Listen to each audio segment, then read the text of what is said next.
Mengajak anak untuk menutup aurat perlu kesabaran. Mengajak anak untuk berhenti main game online perlu kesabaran.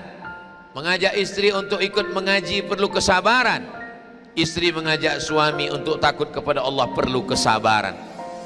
Itulah kenapa balasan orang yang sabar tidak bisa dihitung dengan apapun. Innama yuwaffas sabiruna ajrahum bighairi hisab. Orang yang sabar balasannya bighairi hisab, tidak bisa dihitung dengan apapun. Sampai kapan kita ini beramal? Madaman arwahuhum fi ajsadihim, selama ruh masih bersemayam dalam jasad, selama kaki masih melangkah, selama tangan masih menghayun, selama mata masih berkedip, selama jantung masih berdetak, selama nafas masih berhembus, kita tidak akan pernah berhenti beramal menghadapi berbagai macam ujian kehidupan. Assalamualaikum warahmatullahi wabarakatuh.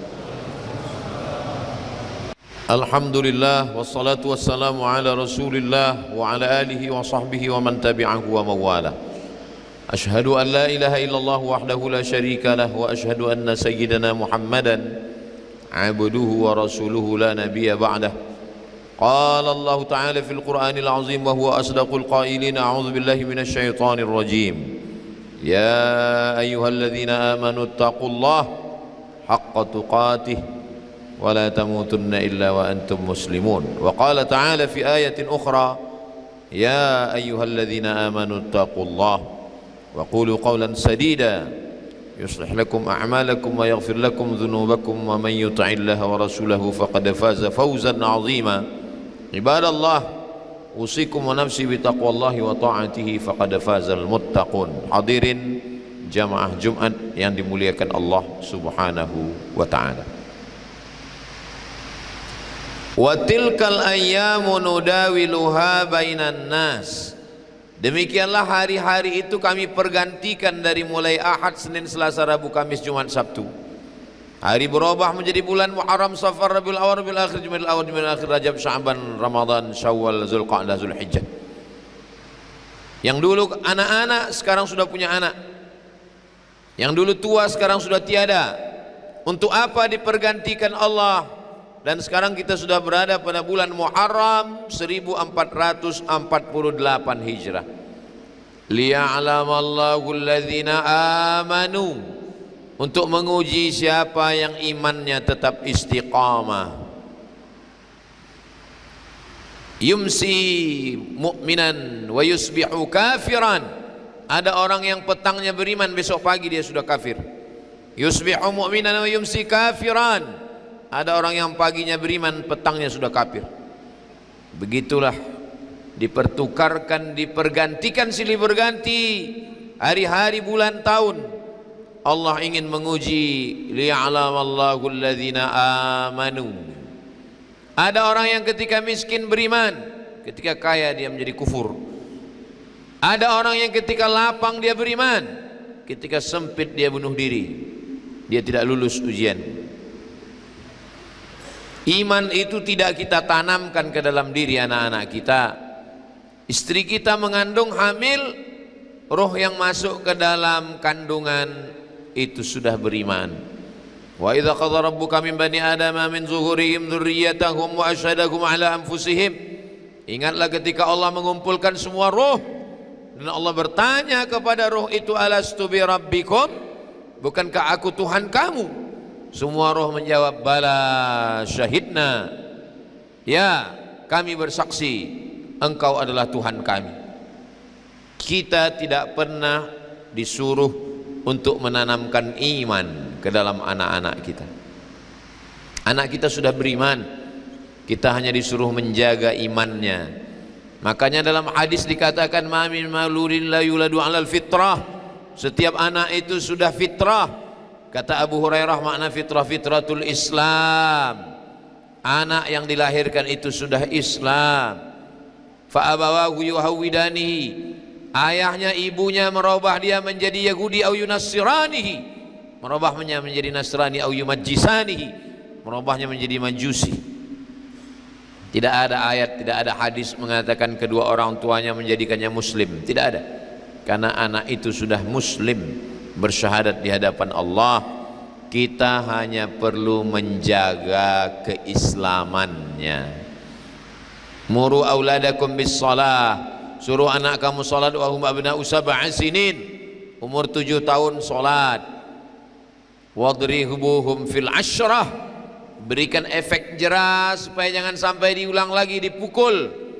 Darbun ghairu mubarrah, tidak boleh pukulan berbekas, tidak boleh pada alat vital, tidak boleh anggota tubuhnya hilang, tidak boleh pada wajah, tidak boleh menghilangkan yang tidak baik, yang baik-baik pada dirinya berubah menjadi tidak baik. Begitulah pendidikan. Kalau dia sudah sampai masuk usia sekolah, kita carikan lembaga pendidikan tahfiz Quran, pondok pesantren Islamic boarding school. Sampai masanya dia menempuh pendidikan, silakan dia pilih mau menjadi hakim konstitusi, mau menjadi polisi, mau menjadi tentara, angkatan laut, angkatan darat, angkatan udara. Dia mau menjadi apapun yang dia mau, yang penting dengan jabatannya itu dia bisa beramal soleh. Menjaga iman anak-anak ini hanya 2 kemungkinan: kita mati atau dia mati. Kalau dia mati duluan kita beristirahat, kalau kita mati duluan maka kita mendapatkan doa anak soleh. Rabbana hablana minas solihin, Rabbana hablana min azwajina wa dzurriyyatina qurrata a'yun waj'alna lil muttaqina imama. Begitulah pendidikan dalam Islam, bukan hadis Nabi, ungkapan ulama, kata-kata hikmah. Utlubil ilma, tutullah ilmu minal mahdi, dari buayan ilal lahdi, sampai ke liang lahat. Mulut tidak pernah berhenti. Kenapa tidak menutup aurat? Kenapa celananya pendek? Kenapa lututnya nampak? Kenapa rambutnya kelihatan? Kenapa tidak pakai baju kurung? Kenapa berjalan dengan laki-laki tidak mahram? Mulut tidak pernah berhenti. Mulut yang berhenti, mulut yang sibuk membaca Al-Quran, mulut yang sibuk berzikir, bersolawat, tapi membiarkan anak melakukan maksiat, mulut itu yang akan disumbat neraka jahanam. Kaki yang sibuk melangkahkan kaki ke masjid, satu kaki sudah selamat, tapi satu kaki akan tertahan dalam azab Allah karena tidak mendidik dengan baik. Ya ayyuhalladzina amanu, wahai orang beriman, qu anfusakum, jaga dirimu, wa ahlikum, anakmu, istrimu, keluargamu, nara, dari api neraka. Orang beriman tidak hanya memikirkan dirinya selamat, egois namanya. Orang beriman memikirkan saudaranya, maka orang beriman itu pun rugi. Innal insana lafi khusr, manusia itu rugi, illal ladzina amanu, kecuali kalau dia beriman, percaya, wa amilus salihati, dan dia beramal saleh. Cukup? Tidak cukup. Tidak cukup hanya iman, tidak cukup hanya amal soleh. Wa tawasau bil haq, saling menasihati, mengajak kepada kebenaran. Wa tawasau bis sabr, saling menasihati, mengajak kepada kesabaran. Mengajak anak untuk menutup aurat perlu kesabaran. Mengajak anak untuk berhenti main game online perlu kesabaran. Mengajak istri untuk ikut mengaji perlu kesabaran. Istri mengajak suami untuk takut kepada Allah perlu kesabaran. Itulah kenapa balasan orang yang sabar tidak bisa dihitung dengan apapun. Innama yuwaffas sabiruna ajrahum bighairi hisab. Orang yang sabar balasannya bighairi hisab, tidak bisa dihitung dengan apapun. Sampai kapan kita ini beramal? Madaman arwahuhum fi ajsadihim, selama ruh masih bersemayam dalam jasad, selama kaki masih melangkah, selama tangan masih menghayun, selama mata masih berkedip, selama jantung masih berdetak, selama nafas masih berhembus, kita tidak akan pernah berhenti beramal menghadapi berbagai macam ujian kehidupan.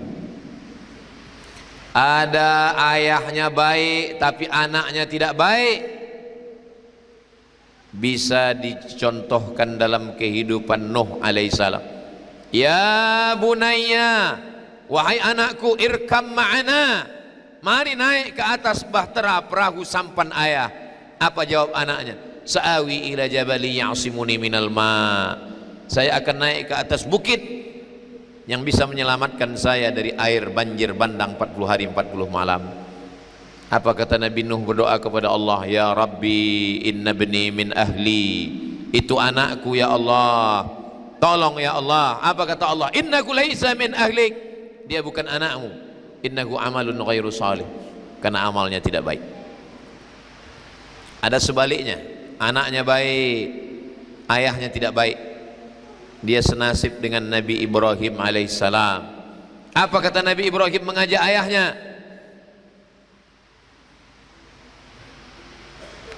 Atattakhidhu, apakah engkau menjadikan berhala-berhala itu sebagai Tuhan? Apa jawab ayahnya Azar?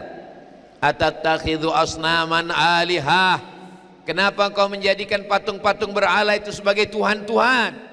Apa jawab Azar? La illam tantahi, kalau kau tidak berhenti menceramahi aku, kalau kau tidak berhenti menasihati aku, la arjumannaka, aku lempar engkau pakai batu sampai mati. Wahjurni maliya, tinggalkan aku untuk selamanya, tinggalkan aku untuk waktu yang lama. Apa jawab Ibrahim? Sa'astaghfirulaka rabbi, aku akan memintakan ampun kepada Allah atas perbuatanmu kepadaku. Innahu kana bi hafiyya, Allah mengabulkan segala doa-doaku. Ada istrinya baik tapi suaminya tidak baik, dia satu nasib dengan Asiyah. Asiyah adalah perempuan yang doanya diabadikan dalam Al-Quran. Bukan doa Aisyah, bukan doa Khadijah, bukan doa Fatimah, bukan doa Zainab, bukan doa Ruqayyah, tapi doa Asiyah istri Fir'aun.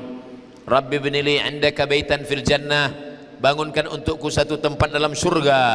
Wa najjini min fir'auna wa amalih, selamatkan aku dari Fir'aun dan perbuatannya. Wa najjini minal qaumiz zalimin, selamatkan aku dari orang-orang yang zalim. Ada orang baik tapi istrinya tidak baik. Daraballahu mathalan lil ladzina kafaru imra'ata Nuh wa imra'ata Lut. Allah memberikan contoh tentang dua perempuan, istri Nabi Nuh, istri Nabi Lut. Fakhanatahuma, mereka pengkhianat. Mereka adalah orang-orang yang jahat, mengkhianati suami yang baik. Begitulah kehidupan, selalu saja ada ujian-ujian. Untuk apa Allah buat ada ujian? Kenapa mesti ada sakit? Kenapa mesti ada melarat? Kenapa mesti ada meninggal? Allah buat ujian supaya kita sadar bahwa kita bukan apa-apa dan bukan siapa-siapa. Kalau kita sehat terus, kita akan merasa kita maha kuasa. Kalau kita senang terus, kita akan lupa kepada Allah. Nikmatnya sujud ketika sedang sakit dan susah. Disitulah baru terasa sujud itu begitu nikmat, melelehkan air mata, bermunajat, meminta kepada Allah. Subhana rabbiyal a'la wa bihamdi. Untuk apa Allah buat kita hidup? Alladzi khalaqal mauta, Allah yang menciptakan mati, wal hayata, Allah yang menciptakan hidup. Liyabluwakum ayyukum ahsanu amala, siapa yang paling baik amalnya. Allah tidak lihat siapa yang paling tinggi kedudukannya, Allah tidak pandang siapa yang paling banyak hartanya. Liyabluwakum ayyukum ahsanu amala, siapa yang paling baik amalnya. Kalau dengan jabatan yang tinggi itu beramal, dia dapat dua, jabatannya tinggi, amalnya baik. Kalau dengan hartanya itu dia bisa beramal, dia dapat dua, hartanya banyak, dunianya senang, akhiratnya bahagia. Begitulah Allah memberikan kita kehidupan supaya kita sedang mengukur diri, layakkah kita mendapatkan nikmat rahmat Allah subhanahu wa ta'ala. Sampai pada akhirnya, pada saat kaya taat, pada saat susah sabar, pada saat bahagia syukur, pada saat susah beristighfar, minta ampun kepada Allah. Man lazimal istighfar, siapa yang memperbanyak istighfar, ja'alallahu lahu min kulli dhiqin makhraja, segala kesempitan hidupnya diberikan kelapangan. Wa min kulli hammin faraja, segala kesusahannya diberikan kebahagiaan. Wa razaqahu min haitsu la yahtasib, diberikan rezeki dari jalan yang tidak disangka-sangka. Hidup ini pasangannya adalah mati, senang itu pasangannya susah, bahagia itu pasangannya derita, kaya itu pasangannya miskin, penguasa itu pasangannya rakyat jelata. Setiap kita pasti akan mengambil sepasang-sepasang. Ada yang pernah dapat dua-duanya, ada yang pernah dapat satu daripada keduanya. Tapi orang beriman itu menakjubkan. Apa kata Nabi? Ajaban, ajaban li amril mu'min. Orang beriman itu menakjubkan. In asabathu dharra, kalau dia sedang susah, sabar, dia bersabar. In asabathu sarra, kalau dia sedang senang, lapang, sehat, berharta, berkuasa, syakar, dia bersyukur, karena khairan lahu. itu pun baik bagi dia. Orang yang bersyukur balasannya la in syakartum la azidannakum, ditambah Allah. Tapi orang yang bersabar balasannya innama yuwaffas sabiruna ajrahum bighairi hisab. Orang yang sabar balasannya bighairi hisab, tidak bisa dihitung dengan hitungan apapun, tidak bisa dihitung dengan kalkulator, tidak bisa dihitung dengan laptop, tidak bisa dengan aplikasi apapun, karena balasannya hanya Allah saja yang tahu. Ketika orang sampai pada tingkat ridha, apapun yang diberikan Allah dia ridha. Seperti orang menggendong anak kecil, saat anak kecil itu tertawa dia ridha, saat anak kecil itu menangis pun dia ridha, saat anak kecil itu bahagia dia ridha, saat anak kecil itu terkencing pun dia ridha. Tidak ada orang tua ayah ibu marah karena dikencingi anaknya, bahkan mereka menganggap ini pertanda baik. Kenapa? Karena mereka ridha. Ridhakah kita dengan keputusan Allah? Kenapa kita marah? Kenapa kita mengatakan Tuhan tidak adil? Kenapa kita komplain? Kenapa kita mengatakan dia orang tidak sholat, dia tidak puasa, kenapa dia bahagia? Kita belum sampai pada tingkat ridha. Itulah kenapa orang yang diundang oleh Allah itu orang-orang yang sampai pada ridha. Apa tanda ridha pada lisan? Dia berkata ilahi anta maksudi wa ridhaka matlubi. Aku tidak ingin kebal, aku tidak ingin berjalan di atas air, aku tidak ingin terbang di atas awan, aku tidak menginginkan surgamu, aku juga tidak takut pada nerakamu. Yang kuinginkan hanyalah ridhamu. Karena kalau engkau sudah ridha, neraka kau padamkan, surga kau berikan. Itulah kenapa yang diundang Allah di akhir ayat itu adalah ridha. Apa kata Allah kepada mereka? Ya ayyatuhan nafsul mutmainnah, wahai jiwa yang tenang, irji'i ila rabbiki radiyatan mardiyah. Irji'i, pulang. Ini bukan kampungmu, ini bukan negerimu, ini bukan tempat tinggalmu. Tempat tinggalmu di surga. Irji'i, pulang. Pulanglah ke tempat aslimu. Radiyatan mardiyah. Yang pulang itu hanyalah orang yang ridha menerima ketetapan Allah. Setelah dia ridha mardiyah, barulah dia diridhai Allah Subhanahu wa taala. Setelah sama-sama ridha, Allah ridha kepadanya dan dia ridha menerima Allah. Yang kita lafazkan di lisan kita, raditu billahi rabba wa bil islami dina wa bi muhammadin nabiyya wa rasula fadkhuli fi ibadi, masuklah dalam golongan hamba-hambaku, wadkhuli jannati, masuklah ke dalam surgaku.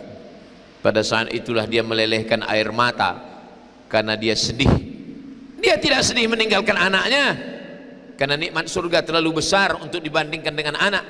Dia tidak sedih meninggalkan dunia karena dunia ini hanya setetes di antara lautan samudra nikmat Allah. Kenapa dia menangis? Dia menangis karena amalnya tidak sesuai dengan balasan Allah. Kenapa dia menangis? Bukan karena sakitnya sakratul maut, tapi karena dia malu.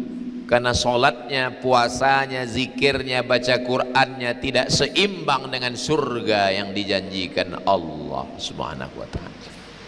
Sholatnya subuh, zuhur, asar, maghrib, isya yang 5 menit, qobliyah yang kadang-kadang, sedekah yang apa adanya, sholat yang di ujung waktu, tidak seimbang dengan nikmat yang dibalaskan Allah kepadanya. Akhirnya dia malu kepada Allah.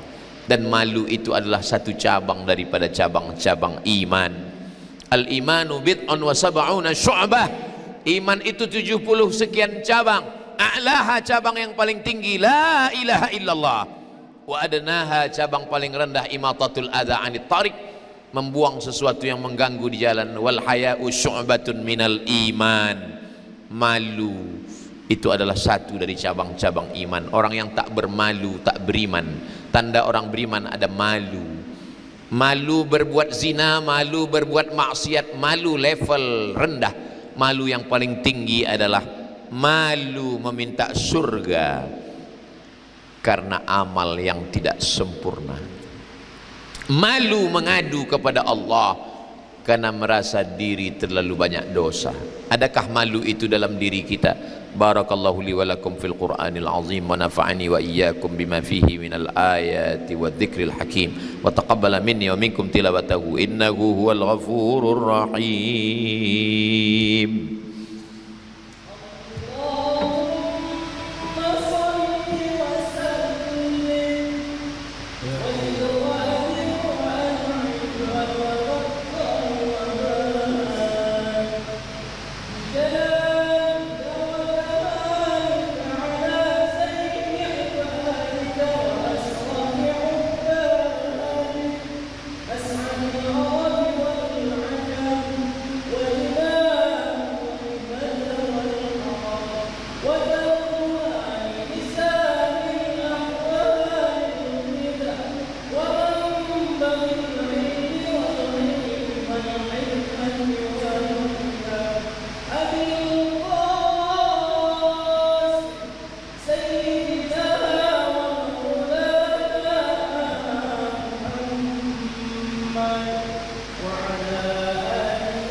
Alhamdulillahilladzi bi ni'matihi tatimmus shalihat. Wassalatu wassalamu ala sayyidis sadat wa ala alihi wa ashabihi ahlil fadaili wal karamat. Asyhadu an la ilaha illallah wahdahu la syarika lah wa asyhadu anna sayyidina Muhammadan abduhu wa rasuluh wa safiyuhu min khalqihi wa khaliluh.